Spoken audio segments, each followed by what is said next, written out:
Hello, YouTube.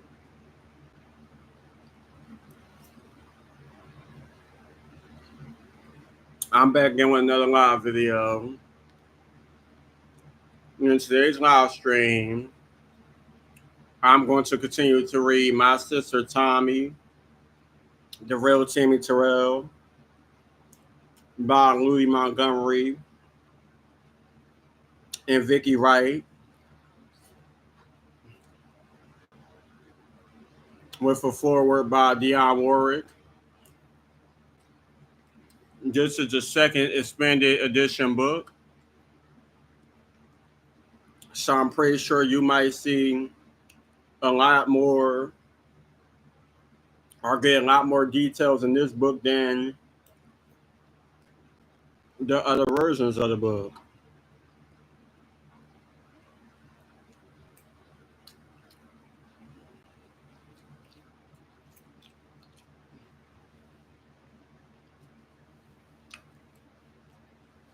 As y'all can see, you have a whole different book cover. In the front of the book cover, you got three different pictures on one side of Tammy Terrell throughout her career. And then it's a picture of Tammy Terrell and her younger sister when they were both younger. Then on the back, you got multiple pictures of Tammy Terrell, family, friends, associates, awards and stuff, album covers and stuff like that. Um, I have read this book before some years ago. I mean, yeah, of course, people do their research. You got plenty of platforms that speak on Tammy Terrell.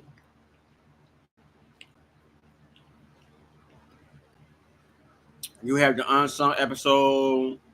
You got a bunch of books that may mention Tammy Terrell.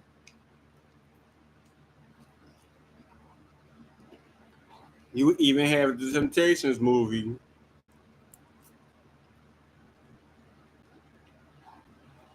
that have a scene relating to Tammy Terrell. But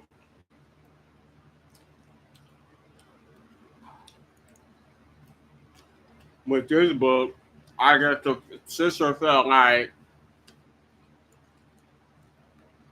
she was sick and tired of the lies and false accusations and everybody with different stories about her sister. So she decided to do a book where she felt like she's very truthful, very open and honest. And this is who her sister really was.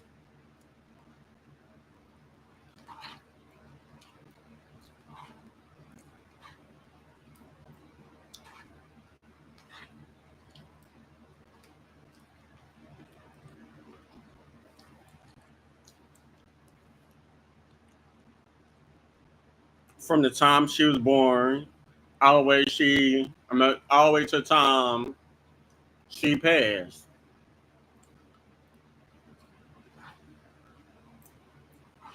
So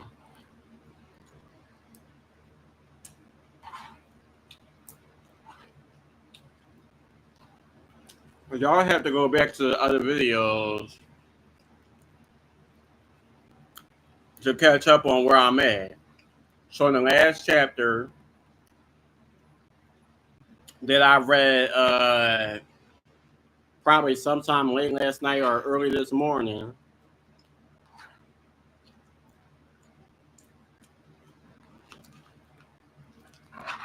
she was talking about how she had to relocate due to her mother being sick and family members having to take care of her and Tammy.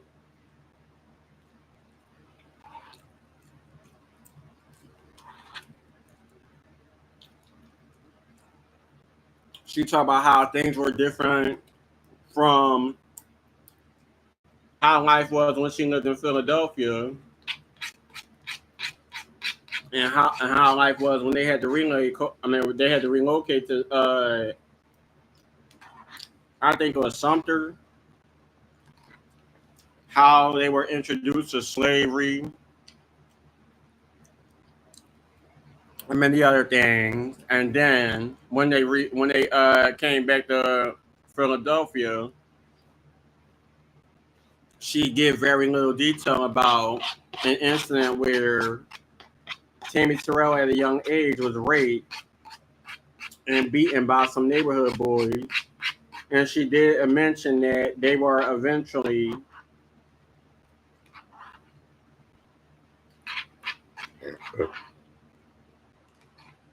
caught and arrested.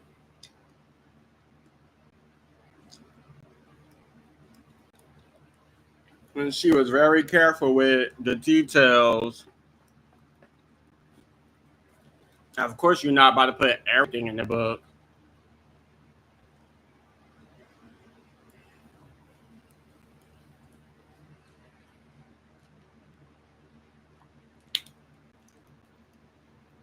The book is already enough.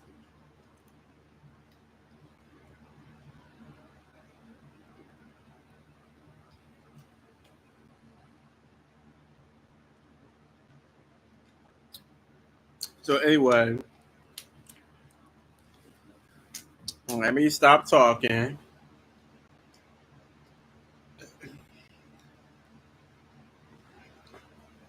Let me actually get to reading. Hold on, y'all. Let me check something real quick.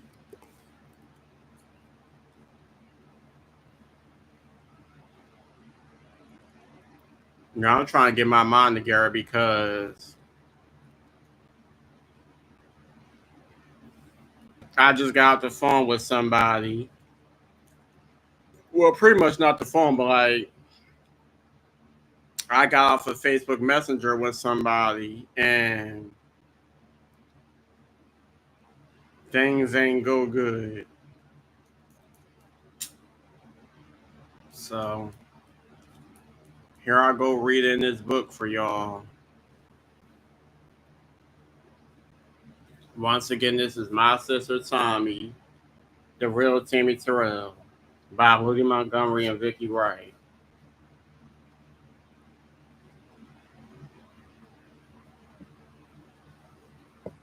This is chapter 6. Thomasina becomes Tammy. Where's my glasses? I just had them.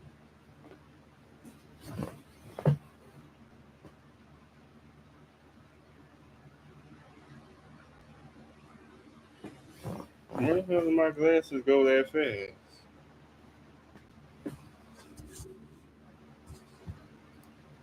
What the hell?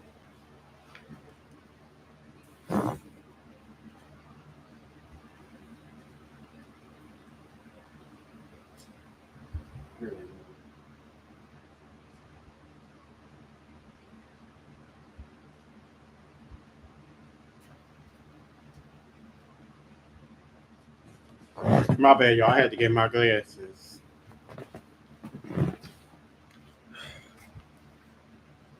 Once again, this is chapter 5. Thomasina becomes Tammy. The summer of 1957 was spent in Sumter. I was almost 8 years old and Tommie was 12. We did not stay as long as before. Our visit this time was about a month. It was very different for each of us. Tommie was in rare form and experimenting with how much she could get away with. She took advantage of the fact there were no parents or Aunt Alice watching over her. She had bounced back somewhat from the rape and was no longer depressed. At least it did not show. She was out to have fun now, and that is exactly what she did. I think this was her time to rebel and let loose and live it up. She and her cousin, little Jeannie, were on a roll. They would sneak out of the house at night. They would go out through the bedroom window and go down to the local juke joint and dance with boys. They would come back right before our grandparents woke up at 5 a.m. Tommy told me she would torture me if I told on them. So, of course, I kept their secret quiet. She wanted to have fun without restraints. I guess I felt she deserved that considering what she had gone through. I believe this was Tommy's way of dealing with a deep hurt of her most tragic of circumstances. She had emotional scars resulting from the raid, and this was her way of masking those feelings and coping with them. She began to sneak around and drink a little booze.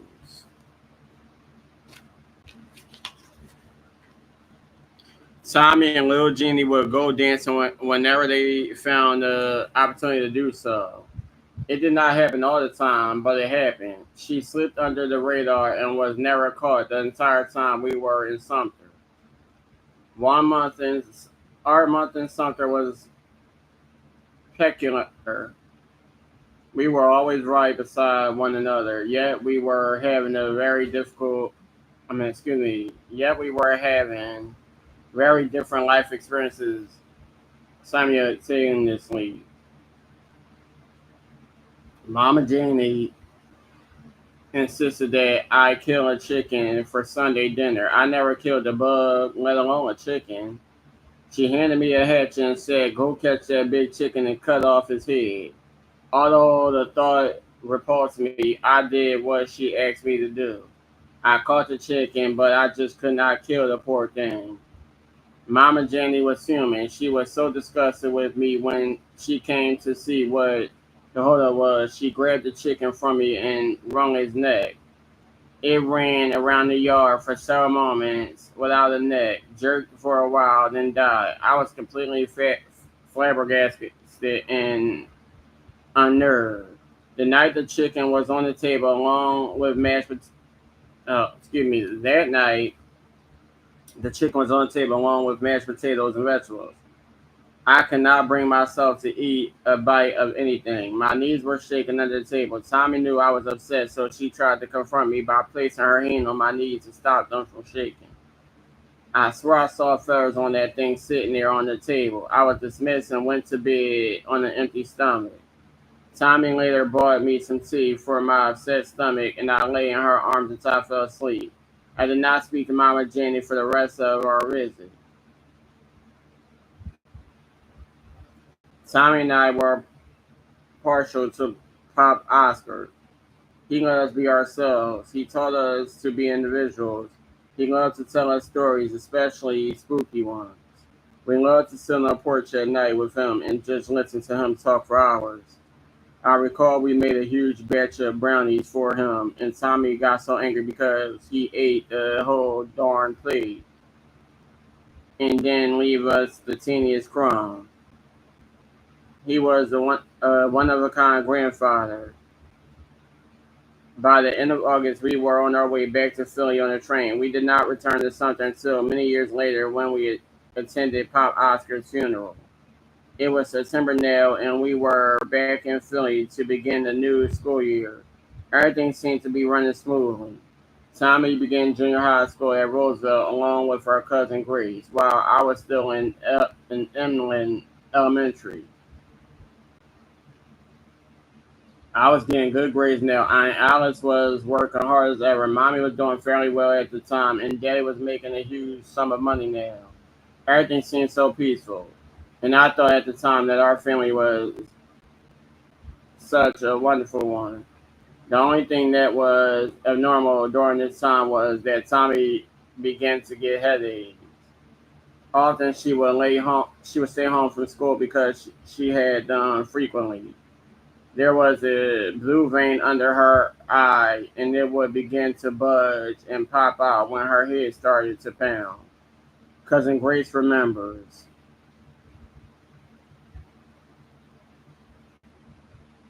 I would kid her about skipping school. I joked with her that she just wanted to stay out of school. She did have these headaches all of the time.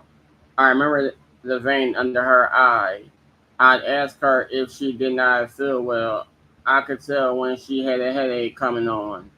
Often, Aunt Alice would have both Tommie and Jeannie at home sick. Grace remembers Tommie having these headaches for many years, being around junior high school. Headaches were so normal in our family. Aunt Alice or Jenny would just give her aspirin, or she would lay down with a cold, wet towel on her head, just like her mom would. This wasn't anything that alarmed us at the time. Tommie was constantly testing the waters at home and at school. Now that she was in junior high school, she was very grown up and dressing much older. Mom received a phone call from the principal, and he advised her that Tommie was suspended for wearing a pink see-through blouse. The blouse was Alice's, and she hit the roof. You would have thought the world had ended with all the screaming and yelling. It lasted all afternoon. Tommie apologized to Auntie, and she never wore that blouse again. She was admitted back to school in just a few days.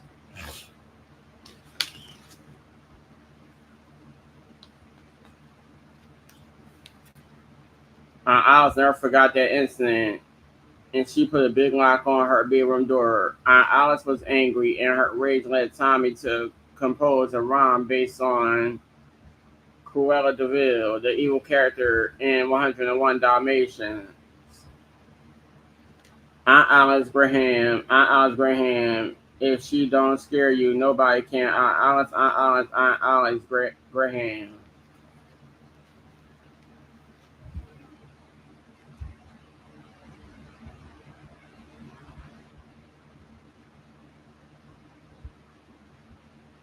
The rendition of the witch song described my aunt's personality to a T.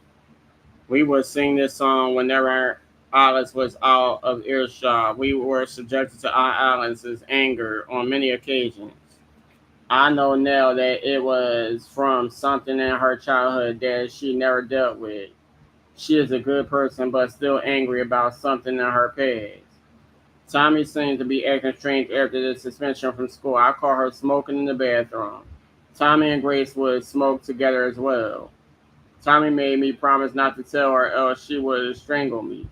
I began to smoke at an early age too. Both our parents smoked, so it was easy to get to their cigarettes. Tommie was going to more sock hops, school dances, and contests. My mom would take her and Grace to dances and parties in the neighborhood. They even went to a formal in Bethlehem, Bethlehem, Pennsylvania, and my mother took them to that. Christmas at our house in 1957 was one of the more memorable holidays because our mom was doing very well and everything was normal during the Christmas season for us. All right, let me drink some more water. Hold on.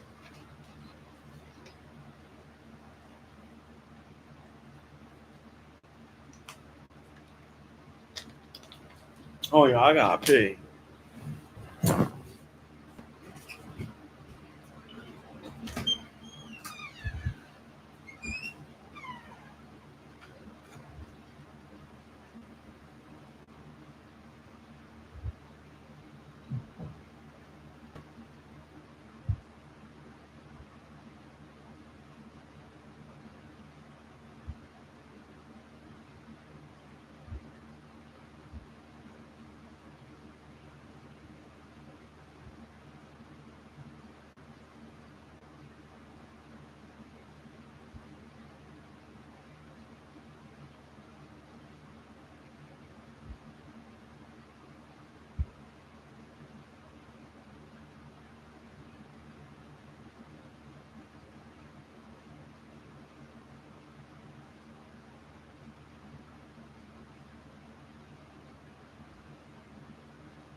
Oh shit, I forgot where alright. Christmas era in 1957 was one of the more memorable holidays because our mom was doing very well and everything was normal during the Christmas season for us.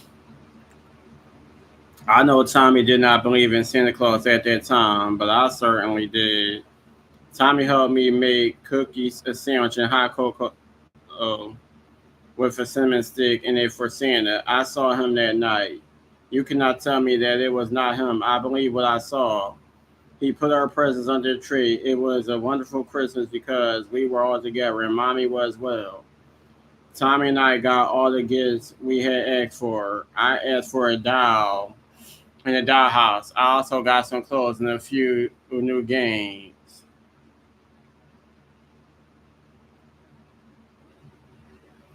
Tommy wanted records and a record player, and of course, she wanted clothes. She got an olive green coat with a raccoon collar and matching derby. I remember she looked so sharp in that coat. Green was her color. Christmas most years was not so special because of mother's illness. Aunt Alice was an initiator of Christmas, and she made it happen for us. That year had a special touch because of Santa Claus. Looking back, it was probably Daddy in the suit because he was big enough to be a Santa Claus. Other things that were memorable about the winter season were that we loved the snow and played in it for hours on end until we were shivering and frozen silly. We had a blast making snowmen, snow angels, and having snowball fights. I honestly, her mommy would have to come get us because we would not come inside no matter how cold we had gotten. In the new year, Tommy was all about her singing and her career. She was becoming fully developed by this time. She had a teeny waist, hips to die for, and a bosom too. She was gorgeous and curvy. The boys at school and in our neighborhood began to show interest in her. They were calling her house, but she was par- partial only to Jackie. He was her first puppy love type of boyfriend.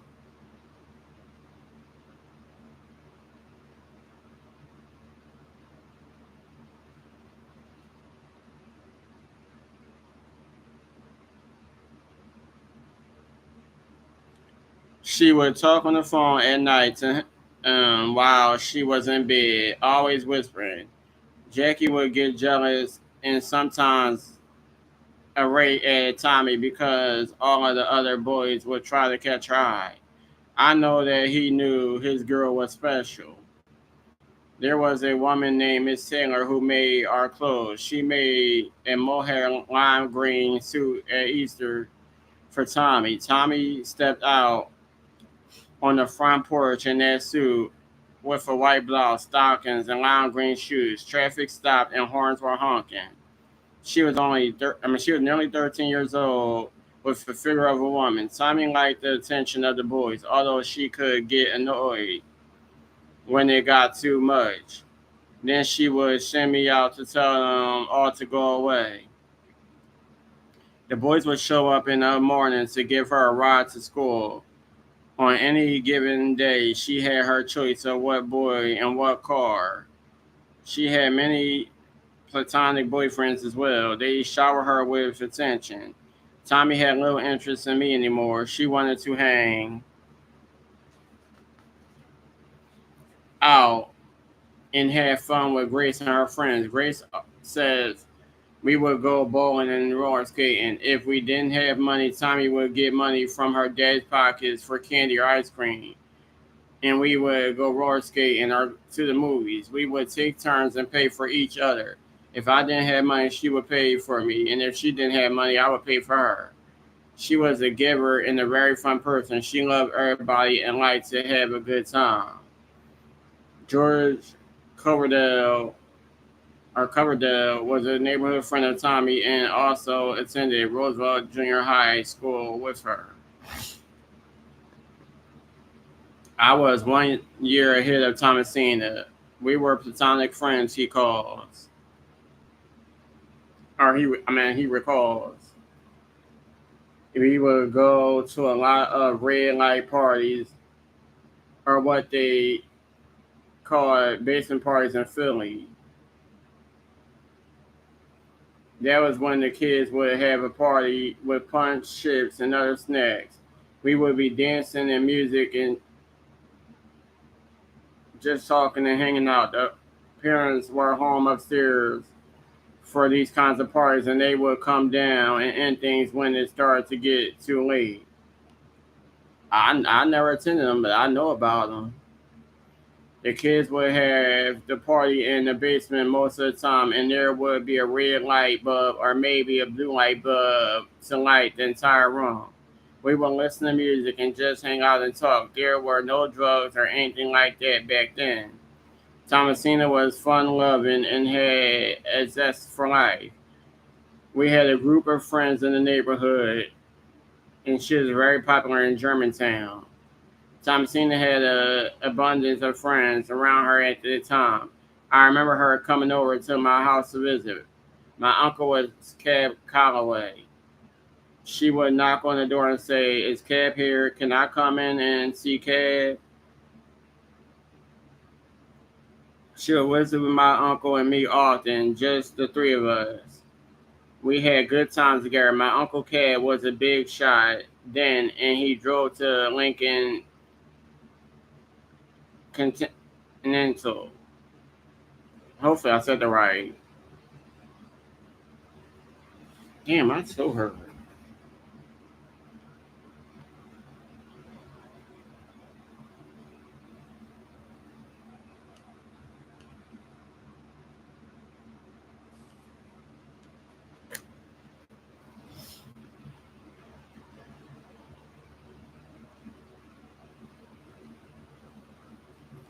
She would see his car parked out front and knock on our door.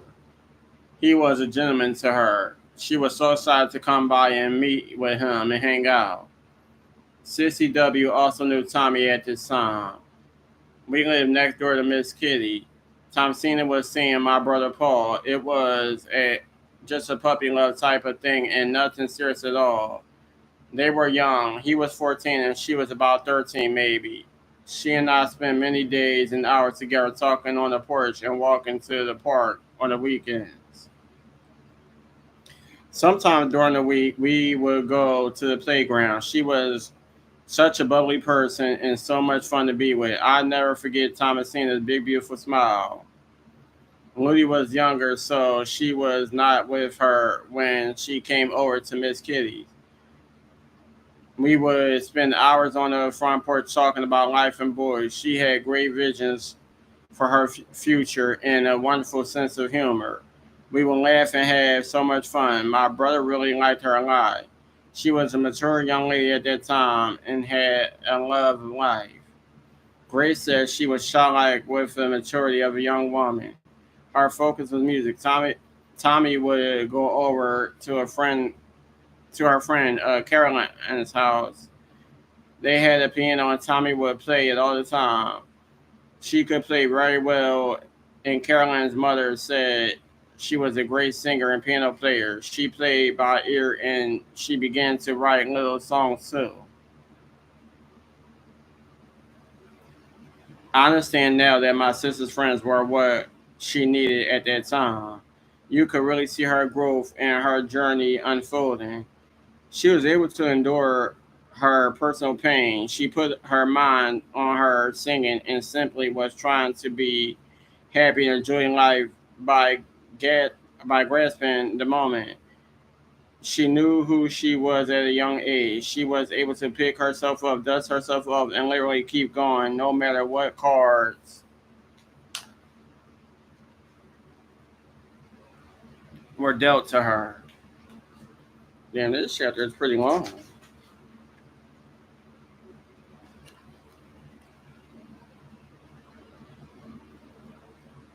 I'm so glad she had those times with people. In her younger years, it makes me happy to know that other people know that very special side of Tommy. These memories were important to those, to these people we grew up with. When you remember someone, you had to tell the good as well as the not so good. There were hard times, but Tommie would never let people see that. Between myself and her friends from our childhood, you get a sense of what she was like and how her life was manifest. I believe her fans want to know her in that way, as we did. I know this person from growing up beside her every day. You can see that she was a deep soul and a complex person, a true artist and visionary. She dreamed big and always talked about her plans of being famous and being a star when she got older. She worked on that goal for many years. She never stayed stuck and never lost her focus. Tommie is frozen in time for those of us who knew her. She is vibrant, beautiful, and still singing her heart out. When people remember her, they talk about her as if she is still here. They feel good about having known and spent time with her. The sadness of her being gone shifts to a sweeter memory because those who spend time with her have very fond memories of happy times with Tommie. Some kids who attended junior high and in high school with Tommie would tell me in later years that they thought she was the teacher or worked at the school because she was so grown up beyond her years. She developed the nickname Woman Child from some of the adults in our neighborhood. She had a social life of a young woman. This little girl sits down beside you, written by Thomasina Montgomery, 1958. This little girl sits down beside you, knowing that you had been untrue. I want to know why. Oh, why you treat me like you do. Oh, baby, oh, why? Have you made me so blue? Can't you see what you done to me? Oh, baby, oh, baby, oh, baby. Tell me, tell me, tell me. Please, why, oh, why? This little girl sits down beside you. Why, oh, why have you been untrue?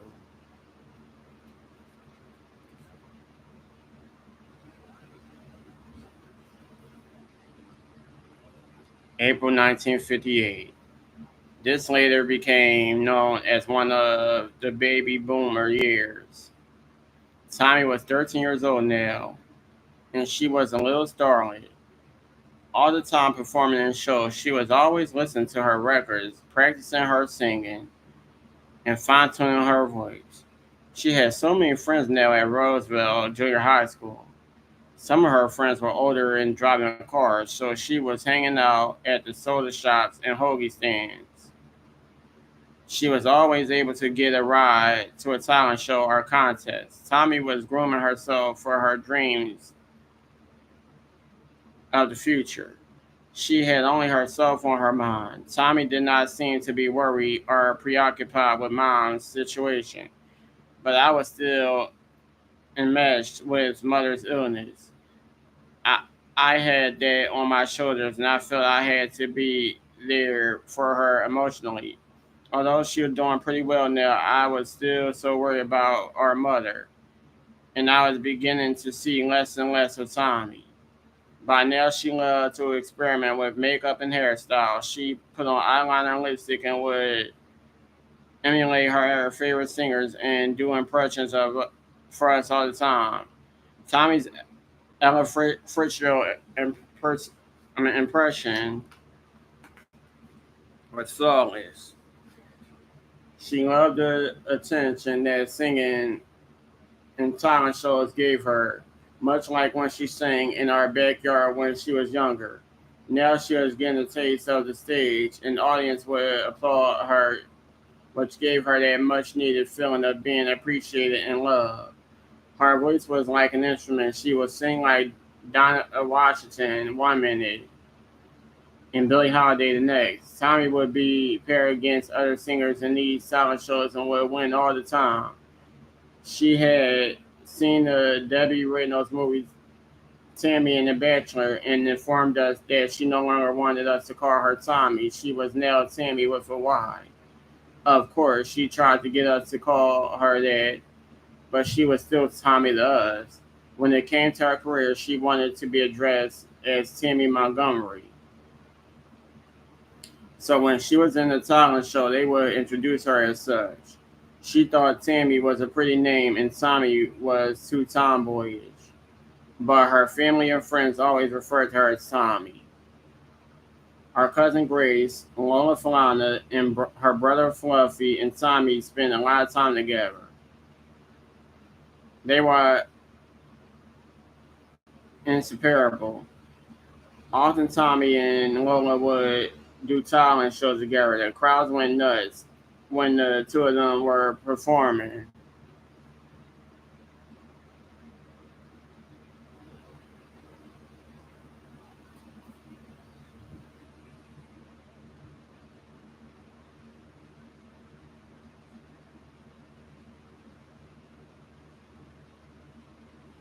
It was quite a treat to see.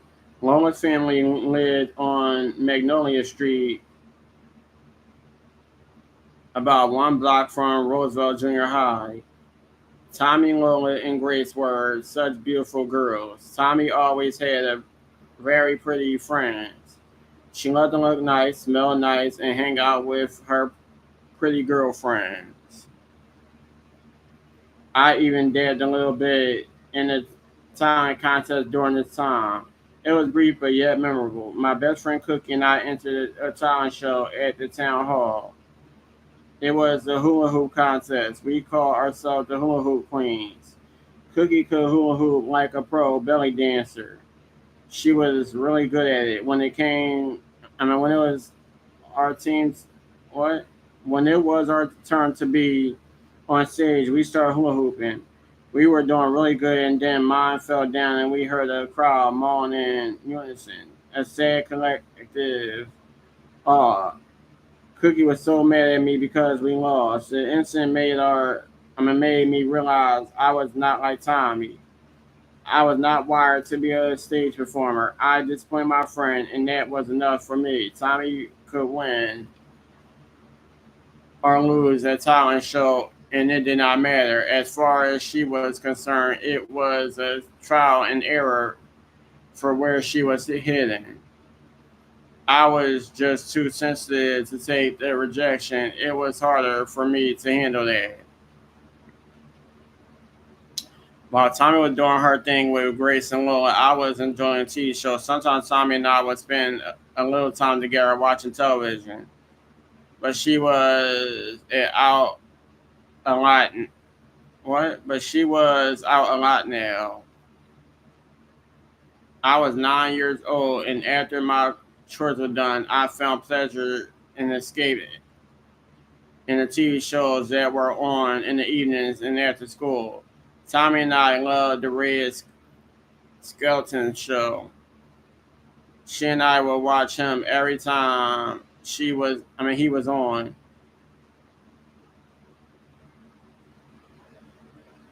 We would laugh so hard at him. She was also a fan of I Love Lucy. She was very good at the quiz shows and game show trivia. Tommie also loved the animal shows very much. Mr. Ed and Lassie. Some of my favorites were I Remember Mama and the Ted Mack Show. Ted Show was a talent show that often featured children. Tommie obviously, Tommie absolutely loved that show. And most of Andy were favorites of both of us, as well as Holly Doody. We just love Clarabelle the Clown. There was, and then there was Fire Knows Best and Leave It to Beaver. Hey, they didn't have cable or the WB network in those lean years. TV was so great when we were children. This year would be the first ever Grammy Awards. Two of Tommie's favorite singers would win Grammys: Ella Fitzgerald and Perry Como. Tommie was altogether a lover of other singers and artists. She really loved Elvis Presley during this time too. She kept up with everything that was going on in show business. She was involved musically, and her taste in music was vast. She loved a little bit of everything. All right, that's another chapter. That was a lot to read. And then they have another picture of Terrell with a surprised look in black shades.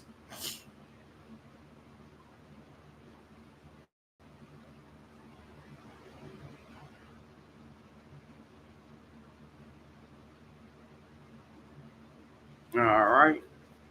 So, y'all like, comment, subscribe, hit the bell, be notified. And I'll get back to y'all in the next video.